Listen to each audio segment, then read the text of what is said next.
সুপ্রিয় পরীক্ষার্থীবৃন্দ, যারা 2026-এর 9 জুলাই থেকে প্রিলিমিনারি টু মাস্টার্স পরীক্ষা ম্যানেজমেন্ট বিভাগের আছো, তাদের জন্য মানব সম্পদ ব্যবস্থাপনার অতি সংক্ষিপ্ত প্রশ্ন, যেটা 10 নাম্বারের প্রশ্ন থাকে, তার আজকে 100% স্পেশাল সাজেশনটা তোমাদের সঙ্গে শেয়ার করছি উত্তর সহ। আমার আজকের এই ভিডিওটা সম্পূর্ণ যদি তোমরা দেখো, তাহলে এখান থেকে 10টি প্রশ্ন অবশ্যই কমন পাবে। তার মানে 10 নাম্বার তোমরা এখান থেকেই পেয়ে যাচ্ছ। তো চলো আমরা শুরু করি। আইবি এর পূর্ণরূপ হলো institute of business administration. NP এর পূর্ণরূপ হলো notice of personal action. MBTI এর পূর্ণরূপ হলো Myers Briggs type indicator. BARD বিএআরডির পূর্ণরূপ হলো Bangladesh academy for rural development. BIM এর পূর্ণরূপ হলো Bangladesh institute of management. NIPA NIPA এর পূর্ণরূপ হলো national institute of public administration. TTC এর পূর্ণরূপ হলো টিচার্স ট্রেনিং কলেজ। বিএমডিসির পূর্ণরূপ হলো Bangladesh management development centre. ILO এর পূর্ণরূপ হলো ইন্টারন্যাশনাল লেবার অর্গানাইজেশন। 2 নম্বর প্রশ্ন, মানব সম্পদ ব্যবস্থাপনার জনক কে? মানব সম্পদ ব্যবস্থাপনার জনক হচ্ছেন রবার্ট ওয়েন। 3 নম্বর প্রশ্ন, মানব সম্পদ পরিকল্পনা কাকে বলে? কোনো সংগঠনের সার্বিক পরিকল্পনা বাস্তবায়ন করার জন্য মানব সম্পদের প্রয়োজনীয়তা ও প্রয়োজনসমূহ পূরণের নির্ধারণ প্রক্রিয়াকে মানব সম্পদ পরিকল্পনা বলে। এসডব্লিউওটি SWOT বিশ্লেষণ কি? একটি প্রতিষ্ঠানের শক্তি, দুর্বলতা, সুযোগ সুবিধা এবং হুমকি বা বাধাসমূহ বিশ্লেষণের প্রক্রিয়াকে SWOT বিশ্লেষণ বলে। 5 নম্বর প্রশ্ন হচ্ছে, মানব সম্পদ সংগ্রহ কি? জনশক্তি পরিকল্পনা অনুযায়ী প্রতিষ্ঠানে প্রয়োজনীয় পদসমূহ পূরণের জন্য যে পদক্ষেপ গ্রহণ করা হয় তাকে মানব সম্পদ সংগ্রহ বলা হয়। 6 নম্বর, বুদ্ধিমত্তা পরীক্ষা কি? ব্যক্তির বোধগম্যতা এবং বিচার শক্তি যাচাইকরণকে বুদ্ধিমত্তা পরীক্ষা বলে। 7 নম্বর প্রশ্ন, ক্যারিয়ার বা পেশা কি? সমস্ত কর্মজীবনকে ঘিরে কোনো ব্যক্তির কার্য সম্পর্কিত অভিজ্ঞতা, আচরণ এবং মনোভাব প্রতিষ্ঠা করাকে ক্যারিয়ার বা পেশা বলে। মজুরি কি? শারীরিক শ্রমের বিনিময়ে শ্রমিককে নিয়োগকারী যে পারিশ্রমিক প্রদান করে তাকেই মজুরি বলে। 9, পদোন্নতি কাকে বলে? সংগঠনের কর্মীদের বর্তমান পদ থেকে উচ্চতর, অধিক পদমর্যাদা সম্পন্ন এবং দায়িত্বশীল পদে উন্নীত করার প্রক্রিয়াকে পদোন্নতি বলে। 10, অনার্থিক প্রেষণা কাকে বলে? প্রতিষ্ঠানে কর্মরত কর্মীদের অর্থ ব্যতিরেকে অন্যান্য সুযোগ সুবিধা প্রদানের মাধ্যমে কার্যে অনুপ্রাণিত করার প্রক্রিয়াকে অনার্থিক প্রেষণা বলে। 11, মেধা শিকার কি? মেধা শিকার হলো মানব সম্পদ সংগ্রহের এমন একটি পদ্ধতি যার মাধ্যমে সমরূপ অন্য কোনো প্রতিষ্ঠানে কর্মরত যোগ্য ও দক্ষ কর্মীদের নানান প্রলোভন দেখিয়ে নিজ প্রতিষ্ঠানে নিয়ে আসা। মানব সম্পদ কি? যেসব মানুষ বিভিন্ন বাধা বিঘ্নের মধ্যেও কার্য সম্পাদন করার মতো ক্ষমতা ও যোগ্যতা বহন করে এবং বাস্তবে কার্য সম্পাদন করতে পারে তাদেরকেই মানব সম্পদ বলা হয়। জেড তত্ত্বের প্রবক্তা কে? উইলিয়াম ওচি হচ্ছেন জেড তত্ত্বের প্রবক্তা।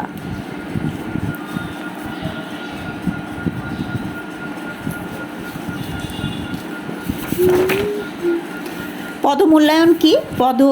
পদমূল্যায়ন কি? পূর্ব নির্ধারিত পরিকল্পনা ও পদ্ধতি অনুসারে প্রতিষ্ঠানের প্রতিটি কার্যের মূল্য নিরূপণকে কার্য বা পদ মূল্যায়ন বলে। কর্মী ছাঁটাই কাকে বলে? কাঁচামালের স্বল্পতা বা অন্য কোনো কারণে প্রতিষ্ঠানের আয়তন কার্যাবলী হ্রাস পেলে কিছু সংখ্যক কর্মীকে সাময়িকভাবে কাজ হতে অব্যাহতি প্রদান করা হলে তাকে কর্মী ছাঁটাই বলা হয়।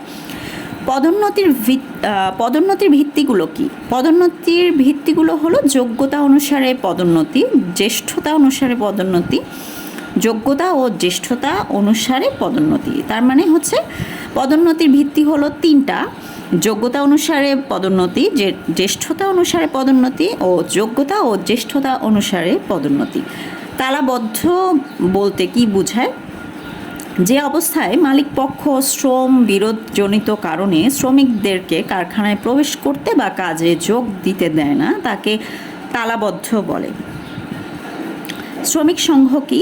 মালিক বা ব্যবস্থাপকদের বিপক্ষে স্বীয় স্বার্থ সংরক্ষণের জন্য শ্রমিকদের সম্মিলিত চেষ্টায় সংগঠিত সংগঠনকে শ্রমিক সংঘ বলে। পরিচিতিকরণ কি? কর্মীদের তাদের কর্ম, সহকর্মী এবং সংগঠন সম্পর্কে নিয়মতান্ত্রিক ও পরিকল্পিতভাবে পরিচয় করিয়ে দেওয়ার নামই পরিচিতিকরণ।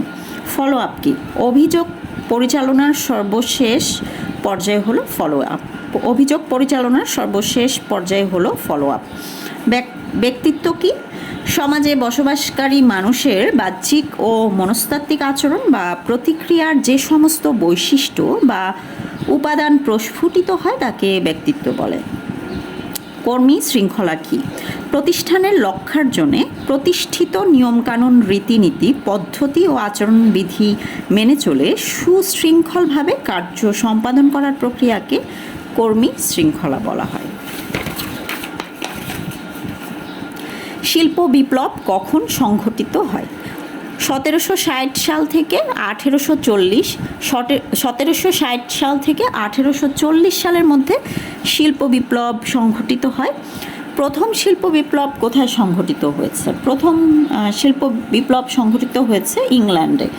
25 নম্বর প্রশ্ন হচ্ছে শিক্ষানবিশ প্রশিক্ষণ কাকে বলে? যে প্রশিক্ষণ পদ্ধতিতে একজন নতুন কর্মীকে হাতে কলমে শিক্ষা দেওয়ার পাশাপাশি তাত্ত্বিক বিষয় সম্পর্কে জ্ঞান দেওয়া হয় তাকে শিক্ষানবিশ প্রশিক্ষণ বলে। প্রেষণার দ্বি উপাদান তত্ত্বের উদ্ভাবক কে? প্রেষণার দ্বি উপাদান তত্ত্বের উদ্ভাবক হচ্ছেন ফ্রেডরিক হার্জবার্গ। এটা কি অন্ধকার? ফ্রেডরিক হার্জবার্গ। কর্মীদেরকে আধুনিক প্রযুক্তি জ্ঞান সম্পন্ন করা যায় কিভাবে? কর্মীদেরকে হাতে কলমে তথ্য প্রযুক্তি ও নতুন নতুন কলাকৌশল প্রশিক্ষণের দানের মাধ্যমে আধুনিক প্রযুক্তি জ্ঞান সম্পন্ন করা যায়। যৌথ দর কষাকষি কি? যৌথ দর কষাকষি হলো এমন একটি প্রক্রিয়া যার মাধ্যমে ব্যবস্থাপনা ও শ্রমিক সংঘের প্রতিনিধিগণ শ্রমচুক্তি সম্পাদন করতে আলাপ আলোচনা করেন। কত সালের আইন অনুযায়ী বাংলাদেশে শ্রমিক সংঘ নিবন্ধিত হয়? বাংলাদেশে শ্রম আইন 2006 সালের আইন অনুসারে বাংলাদেশে শ্রমিক সংঘ নিবন্ধিত হয়। 2006 সালের আইন অনুসারে বাংলাদেশে শ্রমিক সংঘ নিবন্ধিত হয়। বাংলাদেশে কত সালের শিল্প সম্পর্ক অধ্যাদেশ চালু আছে? 1969 সালের শিল্প সম্পর্ক অধ্যাদেশ চালু হয়। শিল্প সম্পর্ক কি? শিল্পের সাথে সংশ্লিষ্ট এবং নিয়োজিত সকল পক্ষের মধ্যে বিরাজমান সম্পর্ককে শিল্প সম্পর্ক বলে। পেনশন পরিকল্পনা কি? কর্মীরা যখন পূর্ব নির্ধারিত অবসর বয়সে পৌঁছায় অথবা তারা যখন শারীরিক অসামর্থ্যের জন্য কাজ করতে পারে না, তখন তাদের জন্য একটি নির্ধারিত টাকা একেবারে পরিশোধ করার পরিকল্পনাকে পেনশন পরিকল্পনা বলে। পুরস্কারের সংজ্ঞা দাও। কার্য সম্পাদন করার জন্য কর্মীদের বেতন ভাতা সহ নানাবিধ আর্থিক এবং অনার্থিক সুবিধা প্রদানকে পুরস্কার বলা হয়। প্রেষণার সংজ্ঞা দাও। সংগঠনের কর্মচারীদের মাধ্যমে স্বতঃস্ফূর্তভাবে সর্বাধিক কাজ করিয়ে নেওয়ার কৌশলকে প্রেষণা বলা হয়। ন্যূনতম মজুরি কি? দেশের আর্থিক অবস্থা, বাজারের হালচাল, প্রচলিত আইন প্রভৃতি অনুযায়ী যে পরিমাণ অর্থের কম একজন শ্রমিককে দেয়া যায় না, মজুরির এরূপ পরিমাণকে ন্যূনতম মজুরি বলে। নির্বাহী ক্ষতিপূরণ কি? উচ্চপদস্থ কর্মকর্তা বা ব্যবস্থাপকদের কার্যপ্রচেষ্টা বা কাজের অবদানের স্বীকৃতিস্বরূপ যেসব আর্থিক ও অনার্থিক এবং বাড়তি সুযোগ সুবিধা প্রদান করা হয় তাকে নির্বাহী ক্ষতিপূরণ বলা হয়। কার্য সম্পাদন মূল্যায়ন বলতে কি বুঝো? একটি প্রতিষ্ঠানে বিশেষজ্ঞ ব্যক্তি বা তত্ত্বাবধায়ক কর্তৃক নিযুক্ত কর্মীর সম্পাদিত কার্যের মূল্যায়নকে কার্য সম্পাদন মূল্যায়ন বলে। পদ আবর্তন কি?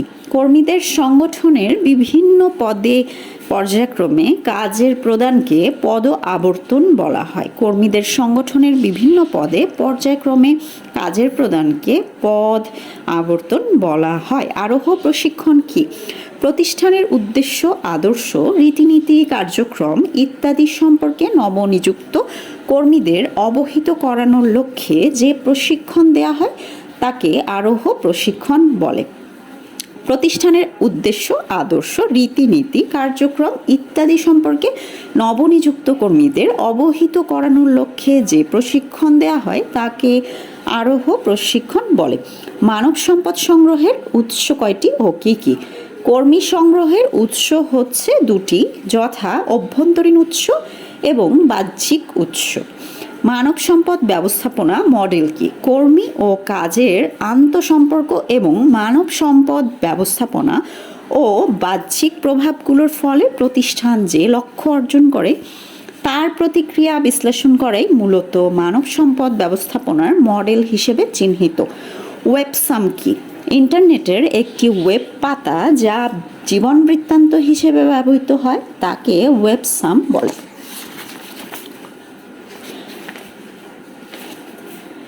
কার্য সমৃদ্ধকরণ কাকে বলে? কার্য সমৃদ্ধকরণ হলো কাজকে এমনভাবে পুনঃসজ্জিত করা যেন কর্মীরা তাদের দায়িত্ব অর্জন, প্রবৃদ্ধি এবং স্বীকৃতিকে অনুধাবন করার সুযোগ পায়। কার্য বিশ্লেষণ কি?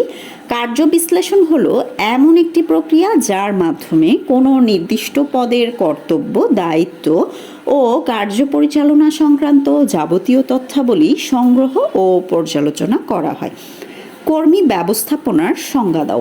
প্রতিষ্ঠানের কর্মশক্তির সংগ্রহ, উন্নয়ন, সংরক্ষণ ও ব্যবহার সম্পর্কিত কার্যাবলীর পরিকল্পনা, সংগঠন, নির্দেশনা ও নিয়ন্ত্রণের সঙ্গে সম্পৃক্ত ক্ষেত্রসমূহকে কর্মী ব্যবস্থাপনা বলে। বিশ্বায়ন কি? বিশ্বের বিভিন্ন দেশের উৎপাদনের উপকরণ, বাজার সংস্কৃতি, তথ্য প্রযুক্তি ও অন্যান্য উপাদানের মধ্যে মিল খুঁজে বের করে বিভিন্ন দেশের বাজারকে একটি বাজার হিসেবে ধরে নিয়ে ব্যবসায়িক কার্যক্রম তথা অর্থনৈতিক কর্মকাণ্ড পরিচালনা করাকে বিশ্বায়ন বলে।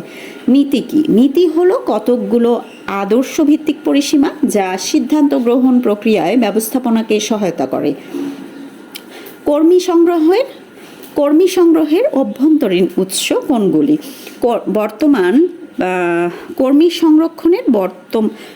কর্মী সংগ্রহের অভ্যন্তরীণ উৎস কোনগুলি?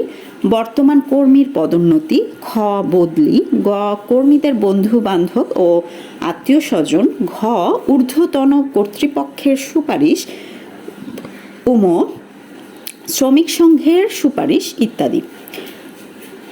49 নম্বর প্রশ্ন হচ্ছে ব্যক্তিত্ব পরীক্ষা কি? যে পরীক্ষার মাধ্যমে প্রার্থীর মানসিক কাঠামো, আত্মবিশ্বাস, আত্মপ্রত্যয়, মেজাজ, ভাবাবেগের ভারসাম্য, প্রেষণার কারণ ইত্যাদি পরিমাপ করা হয় তাকে ব্যক্তিত্ব পরীক্ষা বলে। 50 ক্ষতিপূরণ কি? শ্রমনিয়োগের জন্য কর্মীরা প্রতিষ্ঠান থেকে যে আর্থিক সুবিধা লাভ করে তাকে ক্ষতিপূরণ বলে। এই 50টা ছিল ছোট প্রশ্ন যেগুলো 1 নম্বরের। এই 50টার মধ্যে মোটামুটি 10টা যদি কমন পড়ে যায় তাহলে অবশ্যই তোমরা 10 নাম্বার পেয়ে যাবে। পরবর্তী আরেকটি ভিডিওতে শেয়ার করব বড় প্রশ্নের সম্ভাব্য 100% কমন যে প্রশ্নগুলো আছে। আশা করি আমার পরবর্তী ভিডিওগুলো দেখলে তোমরা সেগুলো কমন পেয়ে যাবে। ভালো থেকো সবাই, ভালো মতো পরীক্ষা দাও।